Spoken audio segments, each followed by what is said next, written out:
बहुत पुरानी बात है। एक जंगल में एक गुरुकुल था जिसमें बहुत सारे बच्चे पढ़ने आते थे। एक बार की बात है, गुरुजी सभी विद्यार्थियों को पढ़ा रहे थे, मगर एक विद्यार्थी ऐसा था जिसे बार बार समझाने पर भी समझ में नहीं आ रहा था।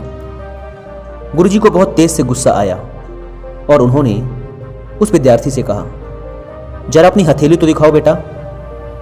विद्यार्थी ने अपनी हथेली गुरुजी के आगे कर दी। हथेली देखकर गुरुजी बोले, बेटा तुम घर चले जाओ, आश्रम में रहकर अपना समय व्यर्थ मत करो, तुम्हारे भाग्य में विद्या नहीं है। शिष्य ने पूछा, क्यों गुरुजी? गुरुजी ने कहा, तुम्हारे हाथ में विद्या की रेखा नहीं है। गुरुजी ने एक दूसरे होशियार विद्यार्थी की हथेली उसे दिखाते हुए कहा, यह देखो, यह है विद्या की रेखा, यह तुम्हारे हाथ में नहीं है, इसलिए तुम समय नष्ट ना करो, घर चले जाओ और वहां अपना कोई और काम देखो।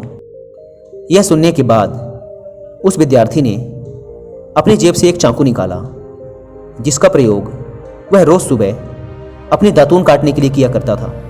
उस चाकू की पैनी नोक से उसने अपने हाथ में एक गहरी लकीर बना दी। हाथ लहूलुहान हो गया।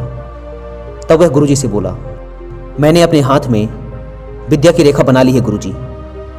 यह देखकर गुरुजी द्रवित हो उठे और उन्होंने उस विद्यार्थी को गले से लगा लिया। गुरुजी बोले, तुम्हें विद्या सीखने से दुनिया की कोई ताकत नहीं रोक सकती बेटा।